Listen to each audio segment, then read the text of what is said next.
തലസ്ഥാനത്തെ രാഷ്ട്രീയയിടങ്ങളിൽ ഇപ്പോൾ ഏറ്റവും പ്രധാനമായ സംസാര വിഷയം CPM നേതാവ് കരമന ഹരി BJPയിലേക്ക് ചേക്കേറുമോ അതോ ഇല്ലയോ എന്നുള്ള കാര്യത്തിലുള്ള സ്ഥിരീകരണമാണ്. കരമന ഹരിയുമായി BJP നേതാക്കൾ സംസാരിച്ചതായുള്ള വിവരങ്ങളൊക്കെ ലഭിച്ചിരുന്നു. അത്തരത്തിലുള്ള ചർച്ചകളൊക്കെ സജീവമായി തന്നെ നടന്നു. BJP ജില്ലാ പ്രസിഡന്റ് VV രാജേഷിന്റെ വാക്കുകൾ പോലും ചെന്നെത്തുന്നത് കരമന ഹരിയുടെ പാർട്ടി പ്രവേശനത്തിലേക്കാണോ എന്ന തരത്തിലുള്ള വിലയിരുത്തലുകൾ ഉണ്ടായിരുന്നു. മുഖ്യമന്ത്രി പിണറായി വിജയന് വ്യവസായികളുമായി ബന്ധമുണ്ടെന്ന് വരെ കരമന ഹരി ആരോപണം ഉന്നയിച്ചത് പാർട്ടി വിടാനുള്ള തീരുമാനത്തിന്റെ അടിസ്ഥാനത്തിലാണെന്ന് വരെ സംസാരമുണ്ടായിരുന്നു. മുഖ്യമന്ത്രിക്കെതിരെ ആരോപണം ഉന്നയിച്ചതിന് തിരുവനന്തപുരം ജില്ലാ കമ്മിറ്റി അംഗമായ കരമന ഹരിയോട് വിശദീകരണവും ആവശ്യപ്പെട്ടിരുന്നു. തലസ്ഥാനത്തെ മുതലാളിക്ക് മുഖ്യമന്ത്രിയുടെ അടുക്കള വരെ സ്വാധീനമെന്നായിരുന്നു കരമന ഹരിയുടെ പരാമർശം. മുതലാളി ആരെന്ന് പറയണമെന്ന് ജില്ലാ കമ്മിറ്റി യോഗത്തിൽ M സ്വരാജ് ആവശ്യപ്പെട്ടിരുന്നു. എന്നാൽ പേര് പറയാൻ കരമന ഹരി തയ്യാറായില്ല. തുടർന്നാണ് ആരോപണത്തിൽ വിശദീകരണം തേടിയത്. കരമന ഹരിയുടെ പരാമർശം പരിശോധിക്കുമെന്നും M സ്വരാജ് വ്യക്തമാക്കിയിരുന്നു. ഇതിന് പിന്നാലെ കരമന ഹരിയെ VV രാജേഷ് BJPയിലേക്ക് ക്ഷണിച്ചു. ആദർശശുദ്ധിയുള്ള നേതാക്കളെ BJPയിലേക്ക് സ്വാഗതം ചെയ്യുന്നുവെന്നായിരുന്നു VV രാജേഷ് പറഞ്ഞത്. BJPയിൽ ചേരാൻ ആഗ്രഹിക്കുന്നവരുമായി ചർച്ച നടത്തുമെന്ന് VV രാജേഷ് വ്യക്തമാക്കുകയും വരും ദിവസങ്ങളിൽ കൂടുതൽ CPM അനുഭാവികൾ BJPയിലേക്ക് എത്തുമെന്നും VV രാജേഷ് പറഞ്ഞിരുന്നു. CPIMവുമായി ഇടഞ്ഞ തിരുവനന്തപുരം ജില്ലാ കമ്മിറ്റി അംഗം കരമന ഹരിയെ ലക്ഷ്യമിട്ട് BJP പദ്ധതികൾ തയ്യാറാക്കുന്നതായി റിപ്പോർട്ടുകളുണ്ടായിരുന്നു.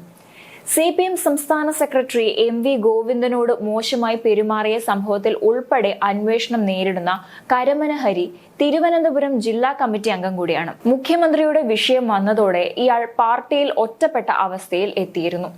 പാർട്ടിയിൽ നിന്നും നടപടി ഉണ്ടാകുമെന്ന് ഉറപ്പായതോടെയാണ് BJPയിലേക്ക് ചേക്കേറാൻ കരമന ഹരി ശ്രമിക്കുന്നതെന്ന് വിലയിരുത്തപ്പെട്ടത്. ഇതിന്റെ ഭാഗമായി BJP നേതാക്കളുമായി കരമന ഹരി സംസാരിച്ചെന്നും സൂചനകളുണ്ടായിരുന്നു.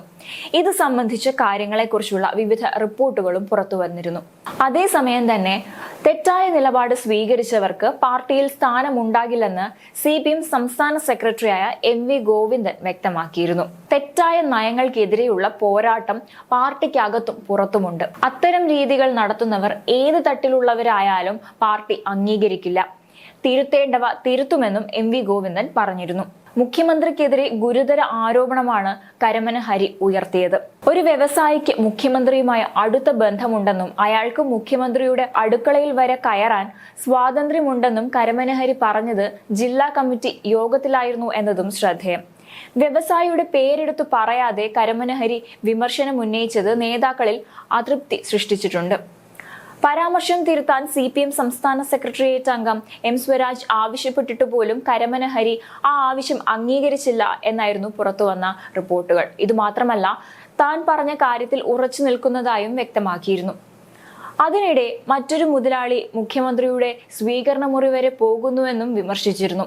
ഇതിനെ തുടർന്നാണ് വിമർശനത്തിന്റെ ഉദ്ദേശലക്ഷ്യം പരിശോധിക്കാൻ പാർട്ടി തീരുമാനിച്ചത്. കരമന ഹരിയോട് വാക്കാൽ പാർട്ടി വിശദീകരണം ആവശ്യപ്പെടുകയും ചെയ്തു എന്ന് പുറത്തുവന്ന റിപ്പോർട്ടുകൾ വ്യക്തമാക്കിയിരുന്നു. എന്നാൽ ഈ സംഭവങ്ങളുടെ പശ്ചാത്തലത്തിൽ കരമന ഹരി പാർട്ടി വിടുമെന്ന് ഉറപ്പിച്ചവരുടെ പ്രവചനം തെറ്റിയിരിക്കുകയാണ്. പാർട്ടി വിട്ടു പോകുമെന്ന പ്രവചനം തള്ളിക്കളഞ്ഞുകൊണ്ട് CPM ജില്ലാ കമ്മിറ്റി അംഗം കരമന ഹരി നേരിട്ടെത്തി. തന്നെക്കുറിച്ച് പ്രചരിക്കുന്ന വാർത്തകൾ വസ്തുതാവിരുദ്ധമാണെന്നും ആർജവമുള്ള CPM പ്രവർത്തകനായി തുടരുമെന്നും കരമന ഹരി ഫേസ്ബുക്കിലിട്ട കുറിപ്പിലൂടെ വ്യക്തമാക്കി. പാർട്ടി വിട്ടു പോകുമെന്ന തരത്തിലുള്ള പ്രചരണങ്ങൾ തള്ളിക്കളയണമെന്നും തിരുവനന്തപുരം ജില്ലാ കമ്മിറ്റി തന്നോട് വിശദീകരണം തേടിയിട്ടില്ല എന്നുമാണ് കരമന ഹരിയുടെ വിശദീകരണം. തലസ്ഥാനത്ത് ഒരു മുതലാളിക്ക് മുഖ്യമന്ത്രിയുടെ അടുക്കള വരെ സ്വാധീനമെന്ന് കരമന ഹരി ജില്ലാ കമ്മിറ്റി യോഗത്തിൽ വിമർശനം ഉന്നയിച്ചുവെന്നായിരുന്നു റിപ്പോർട്ടുകൾ. എങ്കിൽ അതിനെയെല്ലാം തള്ളിക്കളയുന്നതാണ് കരമന ഹരിയുടെ ഫേസ്ബുക്ക് പോസ്റ്റ്. കൂടാതെ കരമന ഹരിയുടെ വാർത്താക്കുറിപ്പും പുറത്തുവിട്ടിട്ടുണ്ട്. ആ കുറിപ്പിന്റെ പൂർണ്ണരൂപം ഇങ്ങനെയാണ്: CPIM തിരുവനന്തപുരം ജില്ലാ കമ്മിറ്റി യോഗവുമായി ബന്ധപ്പെട്ട് വന്ന കെട്ടിച്ചമച്ച വാർത്തകൾ സംബന്ധിച്ച് പാർട്ടി ജില്ലാ സെക്രട്ടേറിയറ്റ് തന്നെ വിശദീകരണം നൽകിയിട്ടുള്ളതാണ്. എന്നാൽ എന്നെ ബന്ധപ്പെടുത്തിക്കൊണ്ട് വിവിധ വാർത്താ മാധ്യമങ്ങളിലും ന്യൂ മീഡിയയിലും പ്രചരിക്കുന്ന വാർത്തകൾ വസ്തുതാവിരുദ്ധമാണ്. എന്നോട് പാർട്ടി ജില്ലാ കമ്മിറ്റി വിശദീകരണം ആവശ്യപ്പെട്ടിട്ടില്ല. ഞാൻ CPIM വിട്ടു പോകുന്നു എന്ന് പ്രചരിക്കുന്ന വാർത്ത ബോധപൂർവം പ്രചരിപ്പിക്കുകയാണ്. ജില്ലാ സെക്രട്ടേറിയറ്റ് വിശദീകരണക്കുറിപ്പിൽ പറയുന്നതുപോലെ ഏതോ ഒരു കേന്ദ്രത്തിൽ നിന്ന് ദുരുദ്ദേശത്തോടെ പ്രചരിക്കുന്ന തെറ്റായ വാർത്തയാണ്. കഴിഞ്ഞ 4.5 പതിറ്റാണ്ടിലേറെ കാലമായി CPIM-ന്റെ എളിയ പ്രവർത്തകനായും ജനപ്രതിനിധിയായും പ്രവർത്തിച്ച പ്രവർത്തകനാണ് ഞാൻ. വർഗീയ ശക്തികൾ എന്റെ രാഷ്ട്രീയ പ്രവർത്തനത്തിനിടയിൽ എന്റെ വീട് ആക്രമിച്ച് എന്റെ അച്ഛന്റെ വിരൽ വെട്ടിമാറ്റുകയും സഹോദരനെയും വെട്ടി പരിക്കേൽപ്പിച്ച് വീട്ടുപകരണങ്ങൾ തകർത്ത് ബോംബെറിഞ്ഞപ്പോഴും ഒരു കമ്മ്യൂണിസ്റ്റുകാരനെന്ന ആർജവത്തോടെ ഞാനും എന്റെ കുടുംബവും CPIM പ്രവർത്തകരായി നിലകൊണ്ടു. ഇനിയും തുടരുക തന്നെ ചെയ്യും. മറ്റെല്ലാ കുപ്രചരണങ്ങളും വ്യാജ വാർത്തകളും തള്ളിക്കളയണം.